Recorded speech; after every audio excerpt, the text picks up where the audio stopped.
മദ്യത്തിന് പേരിടാൻ സർക്കാർ സമ്മാനം പ്രഖ്യാപിച്ചതിനെതിരെ വീണ്ടും പരാതി. തൃശൂരിലെ കോൺഗ്രസ് നേതാവ് ജോൺ ഡാനിയലാണ് മനുഷ്യാവകാശ കമ്മീഷന് പരാതി നൽകിയത്.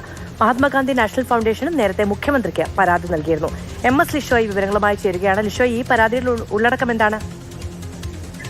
സർക്കാർ നിർമ്മിക്കുന്ന മദ്യത്തിന് പൊതുജനങ്ങളിൽ നിന്ന് പേരും ലോഗോയും ക്ഷണിച്ചുകൊണ്ട് അതിന് സമ്മാനം വാഗ്ദാനം ചെയ്തതിനെതിരെയാണ് തൃശൂരിലെ മുൻ കൗൺസിലറും അതുപോലെ തന്നെ കോൺഗ്രസ് നേതാവുമായ ജോൺ ഡാനിയൽ ഇപ്പോൾ മനുഷ്യാവകാശ കമ്മീഷന് പരാതി നൽകിയിരിക്കുന്നത്. ഇത് നിയമലംഘനവും അതുപോലെ തന്നെ പൗരാവകാശ ലംഘനവുമാണ്. മദ്യത്തിനും മറ്റ് ലഹരി ഉൽപ്പന്നങ്ങൾക്കും സർക്കാർ ഒരു തരത്തിലുള്ള പ്രോത്സാഹനവും നൽകാൻ പാടില്ലാത്തതാണ്.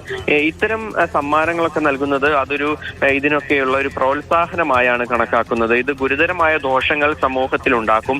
അതുപോലെ തന്നെ മനുഷ്യന്റെ സമ്പത്തിനും ആരോഗ്യത്തിനും ഒക്കെ തന്നെ കോട്ടം തട്ടിക്കുന്ന തരത്തിലുള്ള ഒരു പ്രലോഭനമാകും സർക്കാരിന്റെ ഭാഗത്തു നിന്നും ഈ ഒരു നിലപാട് എന്നുള്ളതാണ് ഈ ജോൺ ഡാനിയൽ നൽകിയിരിക്കുന്ന പരാതിയിൽ പറയുന്നത്. ഇതിനെതിരെ ഇത് കടുത്ത മനുഷ്യാവകാശ ലംഘനമായി കാണേണ്ടതുണ്ട്. അതുകൊണ്ട് തന്നെ ഇതിനെതിരെ നടപടി എടുക്കണം എന്നുൾപ്പെടെയുള്ള കാര്യങ്ങൾ ചൂണ്ടിക്കാണിച്ചുകൊണ്ടാണ് അദ്ദേഹം പരാതി നൽകിയിരിക്കുന്നത്. ഇന്ന് അല്പസമയം മുമ്പാണ് ജോൺ ഡാനിയൽ പരാതി നൽകിയിരിക്കുന്നത്.